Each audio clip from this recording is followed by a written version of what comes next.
He woke up an hour earlier every day just to help a blind woman cross the street.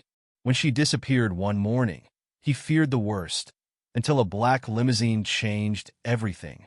Marcus stood at his bedroom window, watching the sun crawl up between the buildings. His breath left foggy marks on the glass.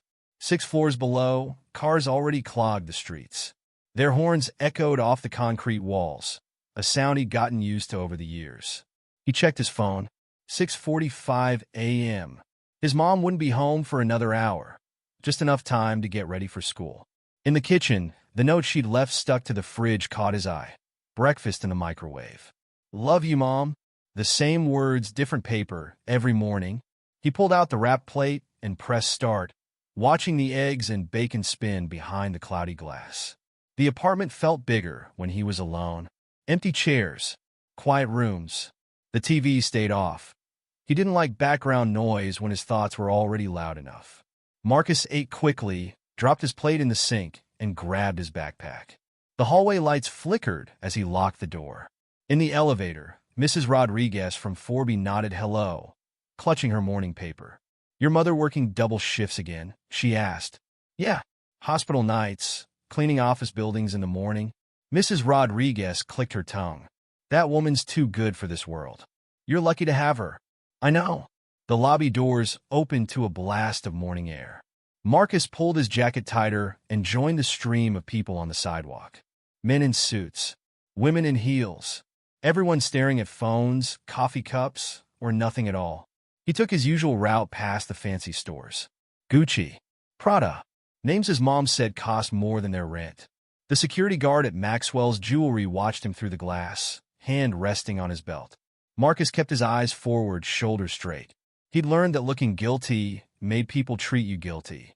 A group of businessmen nearly knocked him over, rushing past without a glance. Their cologne lingered in the air, expensive and sharp. Marcus steadied himself against a lamppost. That's when he saw her. An old woman stood at the crosswalk, one hand gripping a white cane. Cars zoomed past. People flowed around her like water around a rock. She tapped her cane against the curb, head tilted as if listening. Nobody stopped. Marcus froze. His grandmother's voice echoed in his head, clear as yesterday. Baby, this world's got enough people looking the other way. Be the one who stops. Be the one who helps. His feet wouldn't move. The crossing signal blinked. 20 seconds. 15. The woman took a hesitant step forward. A taxi honked. Marcus's heart jumped. Stop! The word burst from his mouth before he could think. He ran forward, sneakers slapping the concrete. Ma'am, wait! The woman turned toward his voice. She wore a cream-colored sweater, neat as a new envelope.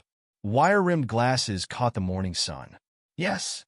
Her voice was soft, cultured, different from the sharp city sounds around them. Marcus swallowed.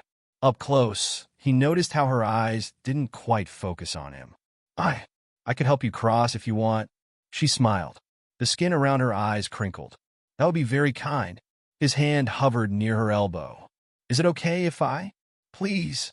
She gripped his arm gently. The light changed. Together, they stepped off the curb. Marcus watched the traffic like a hawk, matching his pace to her careful steps.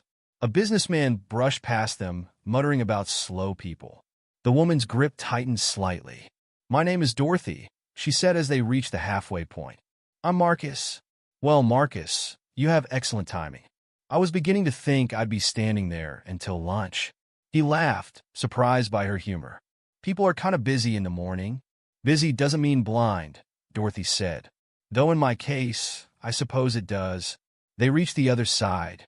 Dorothy adjusted her grip on her cane, but didn't let go of his arm. Which way are you headed? Marcus asked. He'd be late for school, but something about leaving her here felt wrong. Oh, just to the corner market. I used to teach music at the academy down the street. Isn't it funny? I can still play every note, but I can't cross the street alone anymore. A cloud passed over the sun. Marcus checked his phone. 7:40? Late for first period. I can walk you to the market, he offered. Dorothy patted his arm. You're very sweet, but I hear that anxious shuffle in your feet. School? Yeah, but it's okay. I dash education first, young man. But thank you. This crossing was quite enough excitement for one morning. She released his arm. Marcus watched her tap her way down the sidewalk, white canes swinging in practiced arcs. Just before she turned the corner, she paused. "Same time tomorrow?" she called back. Marcus grinned. "Yes, ma'am. Same time tomorrow." He ran all the way to school, dodging pedestrians and jumping puddles. His teacher marked him tardy, but he barely noticed. His mind kept going back to Dorothy's smile, to the way she'd trusted him without hesitation. For the first time in months, the city felt a little less empty. Marcus couldn't sleep that night. He lay in bed, listening to his mom's quiet movements in the kitchen. The microwave hummed. A chair scraped across the floor. He heard her sigh, the deep, tired kind that seemed to start from her shoes. The clock read 11:42 p.m. when she cracked his door open. "You're still awake?" She leaned against the doorframe, still in her hospital scrubs. "Can't sleep," Marcus said. "How was work?" "Long." She crossed the room and sat on his bed. Her hand found his forehead, an old habit from when he was sick as a kid. "Your teacher called. Said you were late today." Marcus's stomach tightened. "I can explain, Dash. She also said you look happy. Happier than usual." Her voice held no anger, just curiosity. "Want to tell me why?" He told her about Dorothy, about the crossing, about how nobody else had stopped to help. His mom listened, nodding occasionally, her tired eyes growing softer. "Sounds like your grandmother talking," she said when he finished. "She'd be proud of you." "You think so?" "I know so." She kissed his forehead. "Just try not to be late tomorrow, okay?" "Okay." "Love you, baby." "Love you too, Mom." Marcus woke before his alarm the next morning. The sky outside was barely gray, but his body hummed with energy. He showered quickly, threw on clean clothes, and practically inhaled his breakfast. The streets felt different at 7:15 a.m.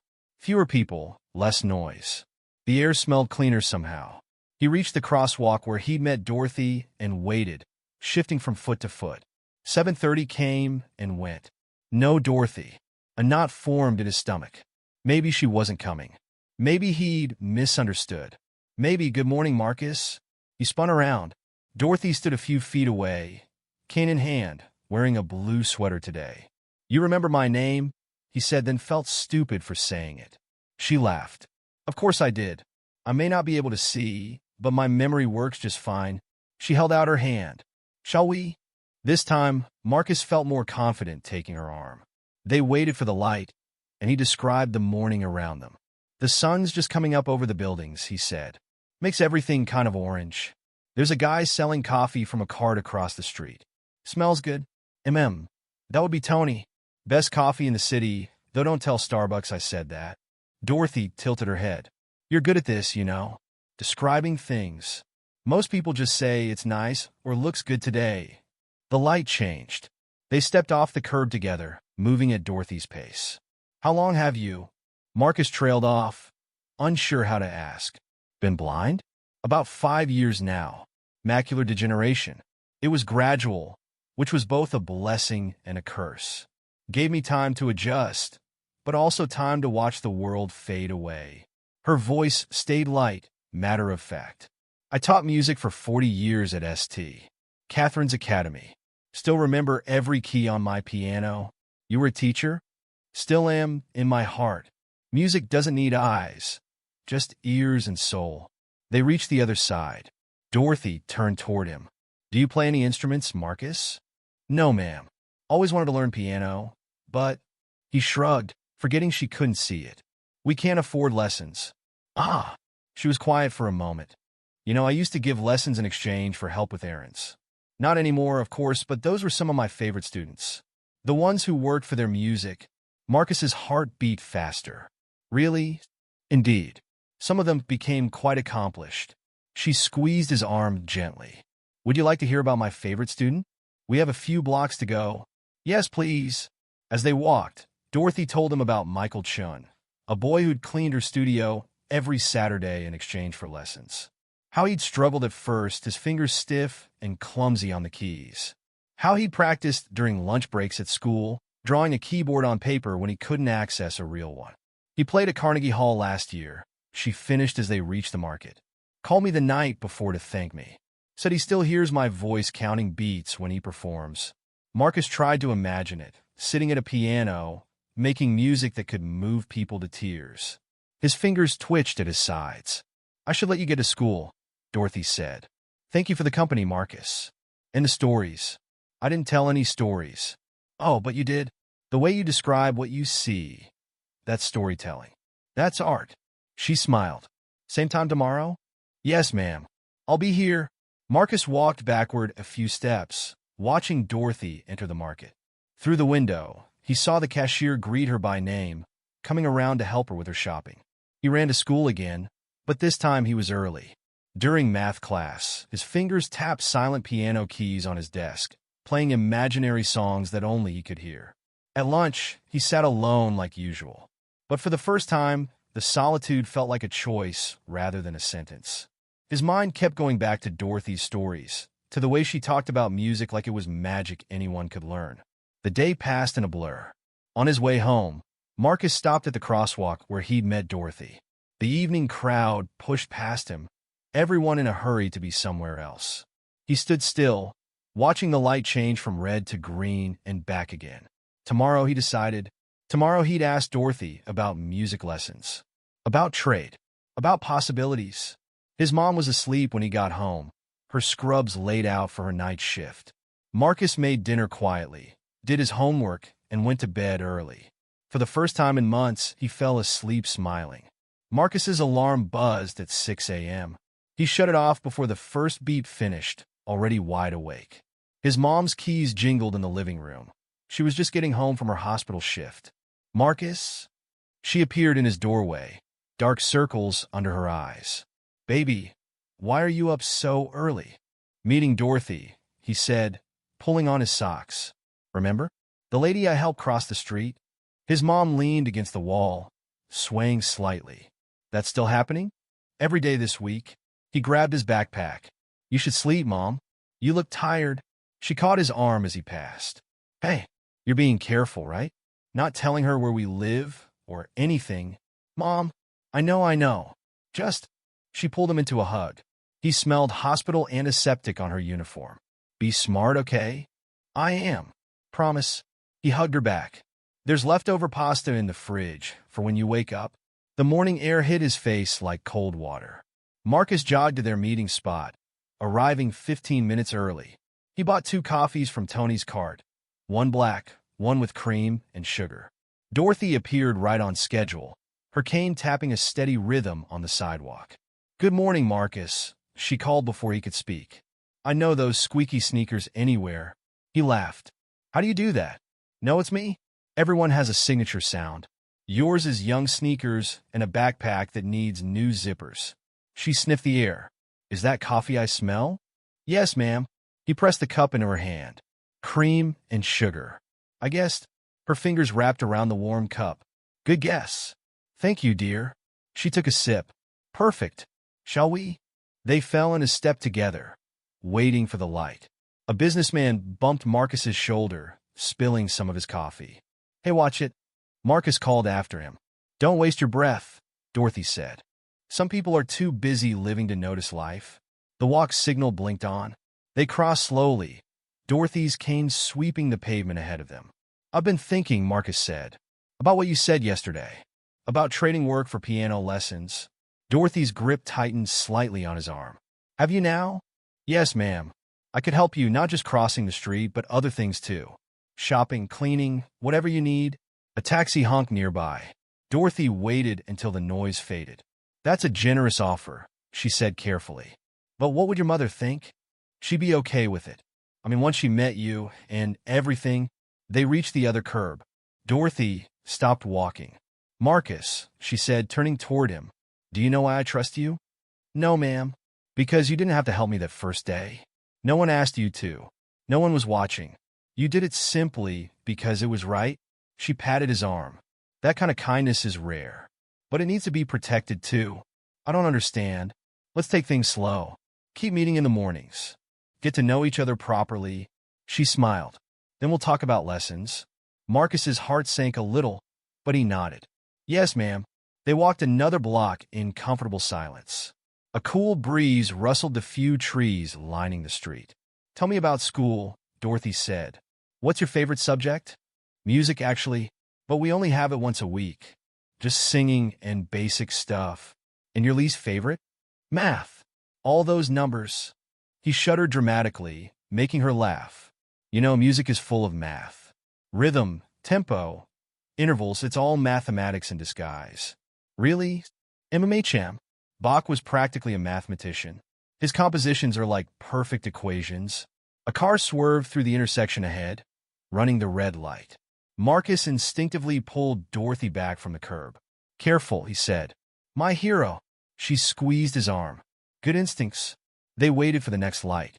Marcus watched the cars rush past, thinking about what Dorothy had said about trust. "My grandmother died last year," he said suddenly. "She used to say that helping others helps yourself too." I didn't really get it then. Dorothy was quiet for a moment. "Smart woman, your grandmother." "Yes, she was." The light changed. "Ready?" They crossed the street one last time.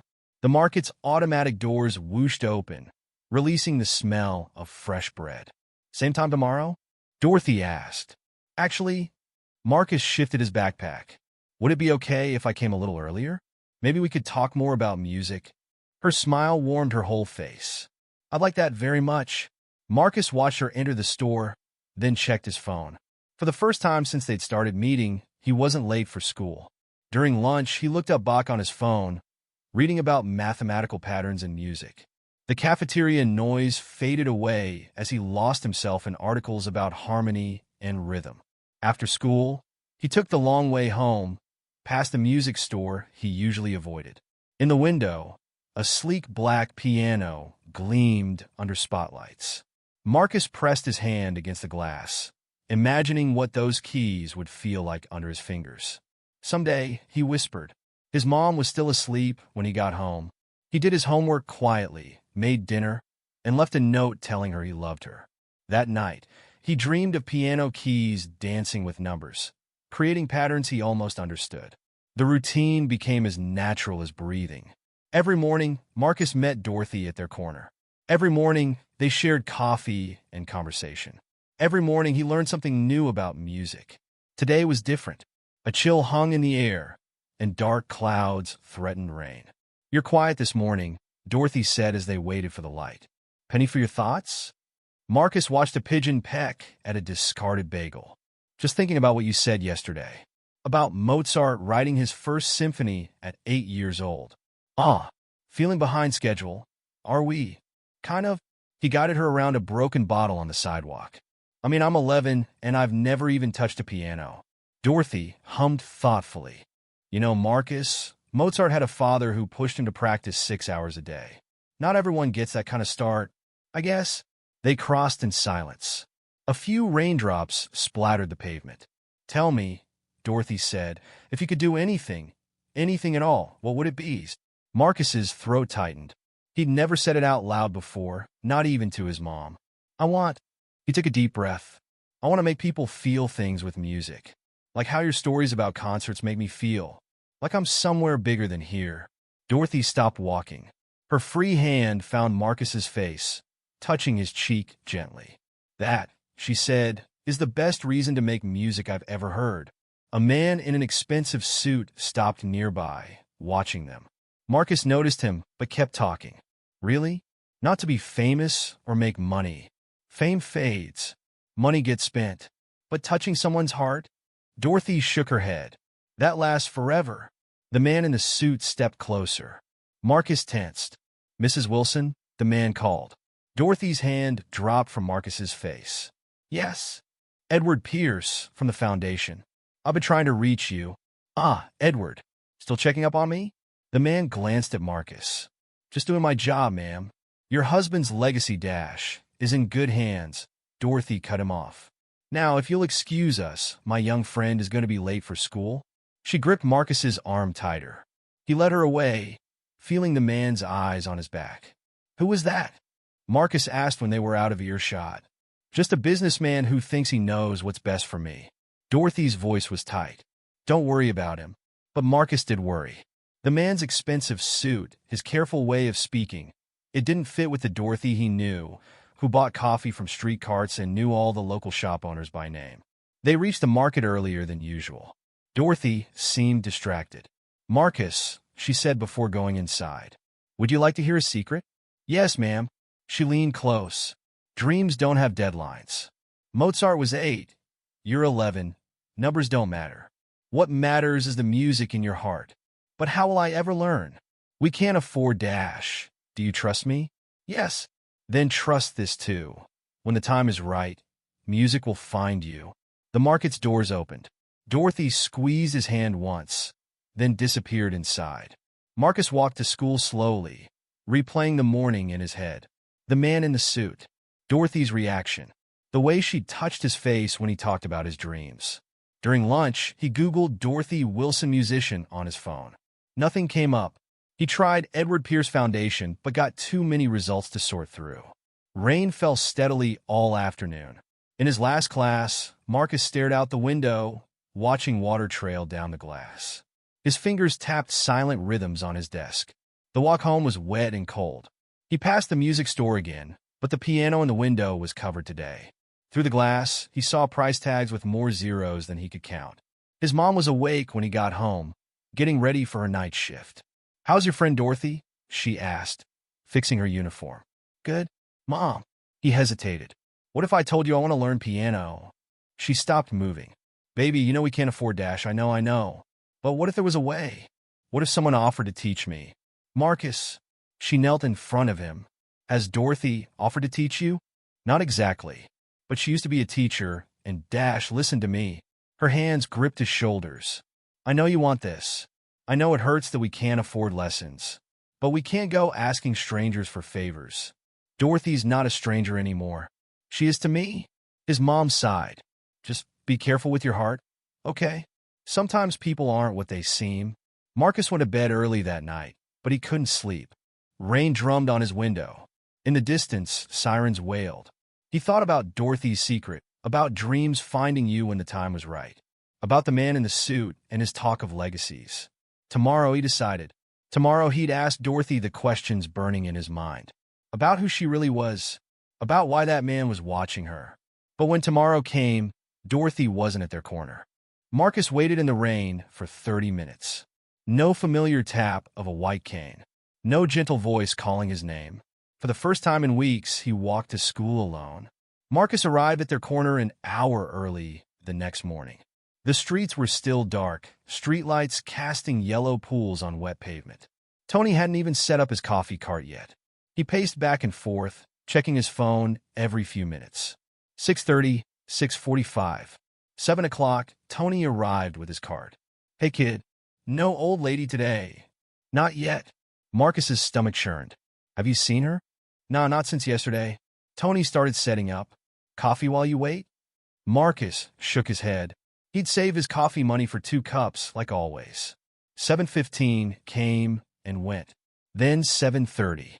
A steady stream of people pushed past him, umbrellas bobbing like black mushrooms. At 7:45, he crossed to the market alone. The automatic doors whooshed open. "Excuse me," he said to the cashier. "Is Dorothy here?" The cashier, his name tag read Mike, frowned. "Mrs. Wilson? Haven't seen her today.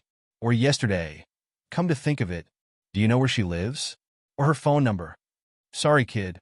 Customer privacy and all that." Marcus's chest felt tight. He walked out into the rain, not bothering to open his umbrella. School was a blur. During math, his teacher called on him twice before he heard her. "Marcus? The answer to problem 6? "Sorry, what?" Some kid snickered. The teacher's face softened. "See me after class." When the bell rang, he stayed in his seat. The teacher pulled up a chair beside him. "Is everything okay?" she asked. "You seem distracted today." Words bubbled up before he could stop them. "My friend's missing." "Well, not missing exactly, but she wasn't there this morning, and she's always there, and nobody knows where she lives or dash. Slow down." The teacher held up her hand. "What friend?" "Dorothy." "She's..." How could he explain? "She's blind, and I help her cross the street every morning. But today she wasn't there, and yesterday this man in a suit was watching us. And dash. Have you told your mother about this?" "Kind of. Not about the man." The teacher sighed. "Marcus, I know you want to help people. That's admirable. But maybe your friend just had other plans today. You don't understand. She wouldn't just not show up. She wouldn't. Okay. The teacher stood. Promise me you'll talk to your mom about this? Yeah, sure. But his mom was already asleep when he got home, her hospital scrubs in a heap by the washing machine. Marcus did his homework at the kitchen table, jumping at every sound from the hallway. That night, he couldn't sleep. Rain tapped against his window like Morse code he couldn't quite decode. His phone stayed silent. Not that Dorothy had ever given him her number. The next morning, he was back at the corner before sunrise. Still no Dorothy. He tried the market again. Mike shook his head before Marcus could even ask. During lunch, he searched online again. This time, he tried every combination he could think of. Dorothy Wilson Blind Piano Teacher, Dorothy Wilson Music Academy, Dorothy Wilson St. Catherine's Mrs. Wilson Pianist, New York. Nothing felt right. Just random people with similar names. After school, he walked for blocks around their meeting spot, looking for any sign of her. His feet took him past fancy apartment buildings with doormen, past brownstones with polished brass knockers, past the music store where the piano still sat in the window. A black car idled across the street. For a moment, Marcus thought he saw the man in the suit watching him. But when he looked again, the car was gone. His mom was up when he got home, getting ready for work. Baby, you're soaked. She felt his forehead. Have you been walking in the rain? Mom? His voice cracked. I think something's wrong with Dorothy. She sat him down at the kitchen table, made him change into dry clothes, heated up leftover soup. He told her everything about the man in the suit, about Dorothy's secret, about how she disappeared. Oh, Marcus. She pulled him into a hug.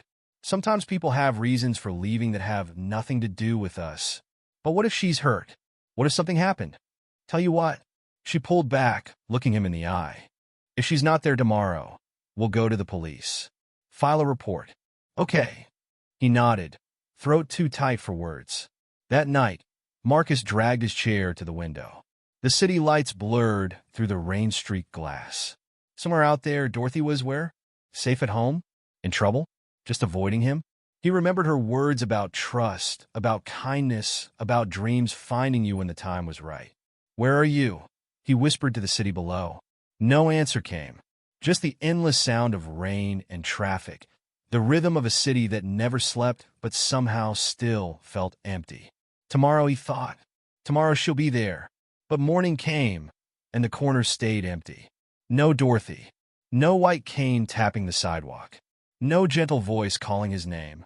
Just an empty space where his friend used to be. Until the black limousine pulled up to his building that afternoon. Marcus sat at the kitchen table, math homework spread out in front of him. The numbers blurred together. He'd been staring at the same problem for 20 minutes. A car horn blared outside, longer than usual. Then another.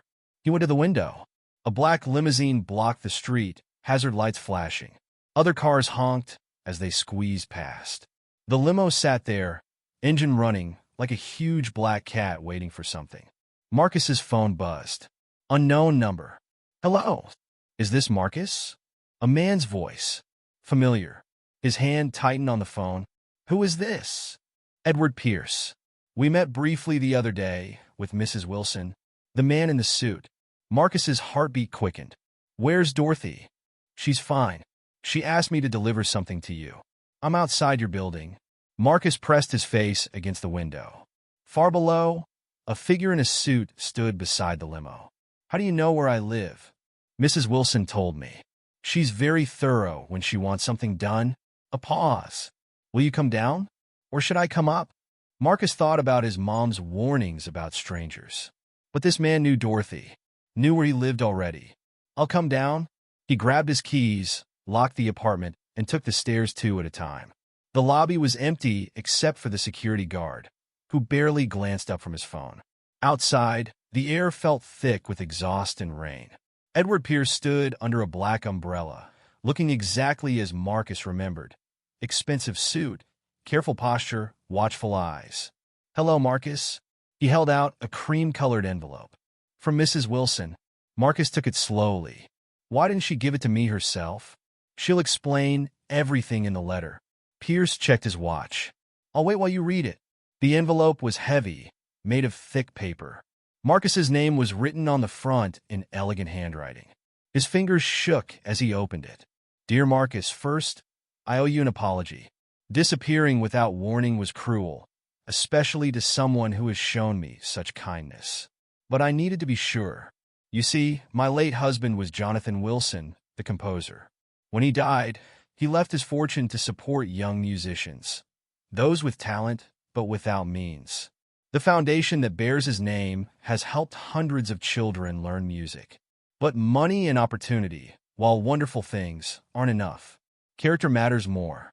That's why I walk those streets every morning. That's why I watch and wait. You didn't know who I was. You didn't know about the foundation or the scholarships or any of it. You helped me simply because it was right. You shared your dreams of music, not knowing I could make them real. That kind of pure heart is rare, Marcus. It deserves to be nurtured. Inside this envelope, you'll find a full scholarship to St. Catherine's Academy of Music. Everything is covered: tuition, instruments, materials, even transportation. All you need is your mother's permission and your own desire to learn. Mr. Pierce will help with the paperwork. He may seem stern, but he has helped many young musicians find their way. Trust him as you trusted me. I'm not really gone, dear boy. I'm just stepping back to let you step forward. When you're ready, when you've had some time to learn and grow, we'll meet again. Until then, remember what I told you. Dreams don't have deadlines. Your music will find its own time, its own voice. With great affection and hope, Dorothy Wilson P.S. Keep helping people cross the street. The world needs more of that kind of music too. Marcus read the letter twice, then a third time. His vision blurred. Are you all right? Pierce asked. Is this real? Pierce smiled slightly. Very real. There's more in the envelope. Marcus looked. Behind the letter, he found papers, official-looking documents with gold seals and signature lines. The scholarship covers everything, Pierce said. Private lessons, theory classes, summer programs. Mrs. Wilson was quite insistent about that. Why me? Because you stopped to help an old woman cross the street. Pierce opened the limo door. Would you like to see the school? We have time before your mother gets home from work. Marcus clutched the envelope. How do you know when dash? Mrs. Wilson is very thorough. Remember? She wanted to make sure your mother would be involved in this decision. Rain fell harder. The envelope was getting wet. Okay, Marcus said. Show me. The limo's interior smelled like leather. Marcus sat stiffly, the envelope in his lap, watching the city scroll past tinted windows. Mrs. Wilson has been doing this for years, Pierce said as they drove. Finding young musicians, helping them learn. But you're the first one she chose this way. What do you mean? Usually we hold auditions. Children play for scholarships. But you, Pierce smiled again. You played a different kind of music for her. One she valued more. The limo turned onto a tree-lined street. A huge stone building rose ahead, its windows glowing warm against the gray day. St. Catherine's Academy of Music, Pierce announced. Marcus pressed his face to the window. Students carried instrument cases across the courtyard. Music drifted from open windows, piano scales, violin strings, voices raised in song. His heart felt too big for his chest. Would you like to go inside? Pierce asked. Marcus nodded, not trusting his voice. The building smelled like wood polish and history. Their footsteps echoed on marble floors. Through classroom doors, Marcus glimpsed students bent over pianos, clutching violins, reading sheet music. In one room, a boy about his age played a grand piano. The music filled the hallway, making Marcus's fingers twitch. That could be you, Pierce said quietly. If you want it. Marcus thought about Dorothy's words. Dreams don't have deadlines. I want it, he whispered. I really want it. Then let's go talk to your mother. The ride home felt like a dream. Marcus held the envelope tight, afraid it might disappear if he loosened his grip. His mom would be home soon. He had so much to tell her, to explain, to ask. But first, he had a letter to read again, and again, until the words sank in and became real, until the music in his heart found its way out. Marcus stood in front of St. Catherine's Academy, frozen on the bottom step. Students flowed around him like a stream around a rock, carrying instrument cases and sheet music. The morning sun turned the building's windows into sheets of gold. His new school uniform felt stiff. His mom had ironed it 3 times that morning, smoothing invisible wrinkles, holding back tears. "You can do this," she'd said, straightening his tie. "Just be yourself." Now, standing there, he wasn't sure who himself was anymore. "Marcus?" He turned. Edward Pierce stood at the top of the steps, impeccable as always in his dark suit. "Good morning, sir. First day nerves?" Marcus nodded. "Come on. Someone wants to see you." They walked through halls Marcus remembered from his tour. But this time, the building was alive, buzzing with voices, footsteps, and most of all, music. Piano notes spilled from practice rooms. A violin sang somewhere above them. A chorus warmed up in the distance. Pierce led him to a wooden door marked Private Studio. "Go ahead," Pierce said. Marcus turned the handle. The room was large, sunlight streaming through tall windows. A grand piano dominated the space, its black surface gleaming. And at the piano bench, "Hello, Marcus." Dorothy sat there, hands folded in her lap, smiling in his direction. "Dorothy," his voice cracked. "Come in, dear. Let me hear those squeaky sneakers of yours." He walked forward slowly. She looked different here, more polished, maybe in a tailored blue dress. But her smile was the same. "I don't understand," he said. "Why didn't you tell me who you were from the beginning?" "Sit." She patted the bench beside her. When he did, she continued, "Would you have acted the same if you'd known? Been as honest about your dreams? As natural in your kindness?" I don't know." "Exactly." Her fingers found the piano keys, pressing one note softly. "Music is truth, Marcus. So is kindness. I needed to see both in their purest form." She played a simple scale, the notes rising like steps. "Can you copy that?" Marcus placed his hands on the keys, trying to match the pattern. The notes came out clumsy, unsure. "Good." Dorothy nodded. "That's your first lesson. Everything starts with a single note. Just like helping someone starts with a single step." "Are you?" Marcus swallowed. "Are you going to be my teacher?" "For piano, yes. But you'll have other teachers, too. Mr. Rodriguez for theory MS. Chun for composition." She smiled. "I had to pull some strings. Usually, first years don't get private lessons until second semester." A bell rang somewhere in the building. "That's your cue," Dorothy said. "Mr. Pierce will show you to your first class." Marcus stood reluctantly. "Will I see you tomorrow?" "Every morning at 9. Don't be late." She winked. "And Marcus? Thank your mother for trusting us. I know how hard this was for her." He thought about his mom's face that morning, proud and worried and excited all at once. "I will." The day passed in a blur. Theory class, where he learned about note values and time signatures. Chorus, where his voice cracked on the high notes, but nobody laughed. History of music, where stories of composers made them seem like real people instead of dusty names. At lunch, he sat alone until a girl with a violin case dropped into the seat across from him. "You're the new kid," she said. "I'm Sarah." "Marcus." "What's your instrument?" "Piano. Just started today." She nodded approvingly. "Cool. Want to hear something weird?" Mrs. Wilson, you know, the founder's widow, she used to sit on a bench downtown and pretend to be just some random blind lady. My brother got a scholarship here 3 years ago after helping her cross the street.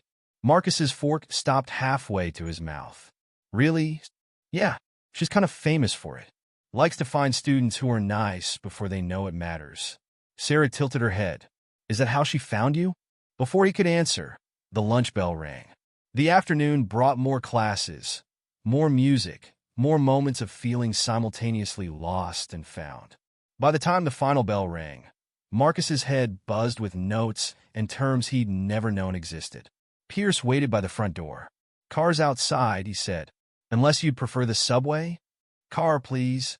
Marcus's feet ached in his new shoes. On the ride home, he watched the city change from tree-lined streets to concrete canyons. The same route he used to walk with Dorothy. "Sir?" he asked suddenly. "Those other kids Sarah mentioned, the ones Dorothy found like she found me. Do you know what happened to them?" Pierce smiled his slight smile. "Look them up sometime. James Chun, concert pianist. Maria Rodriguez, conductor. Thomas Lee, composer." He paused. All started exactly where you are now. The limo stopped in front of Marcus's building. Same time tomorrow? Pierce asked. Marcus grinned. Yes, sir. Same time tomorrow. His mom was asleep when he got home. Night shift again. He made dinner quietly, did his homework, then sat at the kitchen table with a piece of paper. Slowly, carefully, he drew piano keys and pencil. Above them, he wrote the notes Dorothy had taught him. Tomorrow, he learned more. And the day after that. And the day after that. One note at a time, one step at a time, just like helping someone cross the street. Again, Dorothy said. From the beginning, Marcus repositioned his hands on the piano keys. Early morning light filled the studio, dust motes dancing in the golden beams. 3 months had passed since his first day at St. Catherine's, but every lesson still felt like the first, terrifying and thrilling all at once. He played the opening measures of Bach's Prelude in C major. His fingers moved slowly but surely, each note distinct. Good, Dorothy nodded. Now faster. He increased the tempo. A wrong note slipped in. He winced. Don't stop, Dorothy said. Music is like life, mistakes happen. Keep going. His fingers found their rhythm again. The melody flowed, simple but perfect, each note leading naturally to the next. Now, Dorothy said when he finished, tell me what you felt. Felt? Yes. Not what you played. What you felt. Marcus thought for a moment. Like walking with someone. Each note is a step, and they're all connected, all going somewhere together. Dorothy's face lit up. Exactly. Bach wasn't just writing notes. He was writing footsteps, heartbeats, the rhythm of life itself. She played a few measures, her fingers dancing over the keys. You know, my husband used to say that music is just organized kindness. What does that mean? Think about it. When you help someone, what happens? You match their pace. You listen to their needs. You create harmony between two people who were strangers a moment before. Her hands stilled on the keys. Just like in music, a knock at the door interrupted them. Edward Pierce stepped in. Mrs. Wilson? The board meeting? Ah, yes. Dorothy stood. Marcus, practice that piece until it feels like breathing. Tomorrow we'll work on dynamics. After she left, Marcus stayed at the piano. His reflection in the polished black surface showed how much had changed. New haircut, crisp uniform, straighter posture. But his eyes were the same, still hungry for every note, every lesson. He played the piece again, and again, each time faster, smoother, more confident. Sarah found him there during lunch break. Still practicing? She set her violin case down. You know there's this thing called food, right? Can't eat. Winter concerts in 2 weeks. Ah. She sat beside him on the bench. First performance nerves? Is it that obvious? Sarah bumped his shoulder with hers. You should have seen me before my first concert. I threw up twice. Not helping. Sorry. She played a quick scale with one hand. But you know what helped me? Something Mrs. Wilson told me. About how music isn't about being perfect. It's about being present. About sharing something real with the audience. Marcus stopped playing. She told you that too? Yeah. Why? Before he could answer, the lunch bell rang. Sarah grabbed her violin case. See you in theory class? Yeah. The afternoon passed in a blur of classes. In theory, Mr. Rodriguez talked about chord progressions. In history, Ms. Chin described Mozart's childhood performances. In composition, they analyzed simple melodies. After school, Marcus found Pierce waiting with the car, as usual. How was practice? Pierce asked as they drove. Good, I think. Marcus watched the city scroll past. Mr. Pierce, can I ask you something? Of course. All those other students Dorothy found, did they ever get scared? Before their first concert? Pierce's reflection smiled in the rearview mirror. Terrified, James Chin locked himself in a practice room for 6 hours straight before his. Maria Rodriguez tried to fake being sick. What happened? They played beautifully. Because by then, the music was part of them. Just like it's becoming part of you. At home, Marcus found his mom awake for once, making coffee before her shift. Baby! She hugged him. How was school? Good. Dorothy's teaching me Bach. The famous one? Yeah. He dropped his backpack and sat at the kitchen table. Mom, will you be able to come to the concert?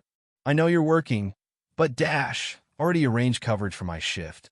She poured coffee into her travel mug. Wouldn't miss it for the world. That night, Marcus couldn't sleep. He got up and drew piano keys on paper again like he had that first day. But now the notes made sense. The music had structure, purpose, meaning. His phone buzzed. A text from Sarah. Practice room 3 tomorrow before class? We could run through your piece. 2 sets of ears are better than 1. He texted back, thanks. Morning came too quickly. Dorothy was already at the piano when he arrived. Play it for me, she said without preamble. He did. Every note in place, every rhythm precise. When he finished, the last note hanging in the air, Dorothy was silent for a long moment. Marcus, she said finally, do you remember what you told me that day on the street? About wanting to make people feel things with music? Yes, play it again. But this time, don't think about the notes. Think about that morning. About helping a stranger cross the street. About small kindnesses that change lives. He closed his eyes, placed his hands on the keys, and played. The music flowed differently this time. Not just organized sound, but organized feeling. Each note carried a memory. Dorothy's hand on his arm. Sarah's friendly smile. His mom ironing his uniform. Pierce's quiet encouragement. 1,000 small moments of kindness, woven together in box-perfect pattern. When he finished, he opened his eyes. Dorothy was crying. That, she whispered, is music. The rest of the day passed in a daze. Marcus floated through his classes, the melody still singing in his fingers, his heart, his soul. After school, instead of taking the car, he asked Pierce if he could walk. Of course, Pierce said. Any particular reason? Marcus smiled. Just want to see the city. Really see it? He walked his old route, past the corner where he'd first met Dorothy. The crosswalk signal blinked its endless rhythm. People rushed past, lost in their own worlds. A young woman stood at the curb, hesitating, white cane in hand. Marcus stopped. Excuse me, he said.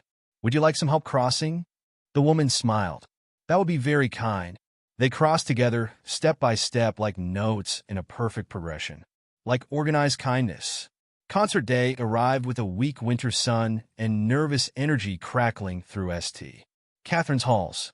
Marcus stood backstage, peeking through the curtain at the filling auditorium. His new dress shoes pinched his toes. Stop fidgeting, Sarah whispered, clutching her violin.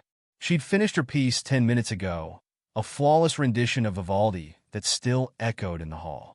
I can't help it. Marcus tugged at his bow tie. What if I forget the notes? What if I dash, Marcus? He turned. Dorothy stood there in a midnight blue evening gown, elegant as always. Come with me, she said.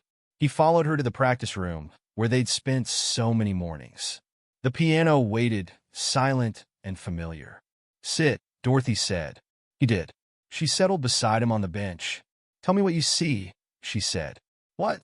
Like you used to, when we crossed the street. Tell me what you see. Marcus looked around the room. Sunlight through the windows. Dust in the air. My reflection in the piano. I look scared. Good? Now close your eyes. He did. Tell me what you hear. People in the hallway. Someone tuning a violin. A door closing somewhere. And what do you feel? Nervous. Terrified, actually. Dorothy's hand found his shoulder. Perfect. That's exactly what you should feel. Because music isn't about being calm. It's about being alive. Every nervous breath, every racing heartbeat. That's what makes the performance real. A stagehand appeared in the doorway. 5 minutes, Mrs. Wilson. Thank you. Dorothy stood. Ready? No. Even better. They walked back to the stage entrance. Marcus's mom waited there, still in her hospital scrubs. She'd come straight from work. Baby. She hugged him tight. You look so handsome. Thanks, Mom. His voice cracked. Sorry you had to rush here. Wouldn't have missed it. She smoothed his jacket. Your grandmother would be so proud.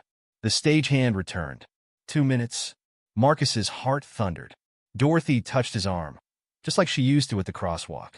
Remember, she said softly, organized kindness. The stage lights felt hot. The piano gleamed under them, massive and waiting. Marcus walked to it, each step echoing in the hushed auditorium. He sat, adjusted the bench, placed his hands on the keys. And there, in the moment before the first note, time seemed to stop. He saw everything. His mom in the front row, still in her scrubs, smiling through tears. Sarah giving him a thumbs up from the wings. Pierce standing at the back of the hall, hands clasped behind his back. Dorothy in her blue dress, face turned toward the music she couldn't see but could feel in her bones. Marcus took a deep breath and began to play. The notes flowed like footsteps on a morning street, like conversation between strangers becoming friends, like trust building, note by note, step by step. He thought about that first morning, the busy crosswalk, the white cane tapping, his heart saying stop when everyone else walked past. The music swelled, not just Bach anymore, but something more, something that spoke of small kindnesses growing into life-changing moments, of courage found in simple choices, of dreams without deadlines. His fingers danced over the keys, sure and strong. Each note rang true, filling the hall with organized kindness. When the final chord faded, silence held for one breath. Two. Then applause exploded. Marcus stood, bowed like Dorothy had taught him. The audience rose to their feet. Through the stage lights, he saw his mom crying openly now, Sarah bouncing on her toes in the wings, Pierce actually smiling, a real full smile. And Dorothy. Dorothy sat perfectly still, tears streaming down her face. But her smile could have lit up the whole city. After, when the applause had died and the audience began to leave, Marcus found himself surrounded. His mom hugging him, Sarah punching his arm, teachers offering congratulations. Well done, Pierce said, appearing at the edge of the group. Very well done indeed. But Marcus was looking for someone else. He found her still sitting in her seat, hands folded in her lap. Dorothy. She turned toward his voice. Come here, dear boy. He sat beside her. The auditorium had emptied, leaving them in comfortable quiet. Do you know what I heard just now? She asked. Bach's prelude? No. She took his hand. I heard a boy helping an old woman cross the street. I heard kindness turned into music. I heard the moment you stopped being just a student and became a musician. I couldn't have done it without you. Oh, but you could have. The music was always in you, Marcus. All I did was help you find it. She squeezed his hand, just like you helped me find my way across that street. His mom appeared in the aisle. Ready to go, baby? We've got that celebration dinner waiting. 1 minute. Dorothy stood, straightening her dress. Go. Celebrate. You've earned it. Same time Monday morning? Marcus asked. Of course. We have so much more to learn. Outside, the winter sun had set, but the city glowed with its own light. Marcus walked with his mom to the waiting car, where Pierce held the door open. Chinese food okay? His mom asked as they pulled away from the curb. I ordered from that place you like. Perfect. Marcus watched his school disappear around the corner. But he wasn't leaving, not really. The music would bring him back tomorrow, and the next day, and the next. One note at a time, one step at a time, like helping someone cross the street, like organized kindness, like life itself.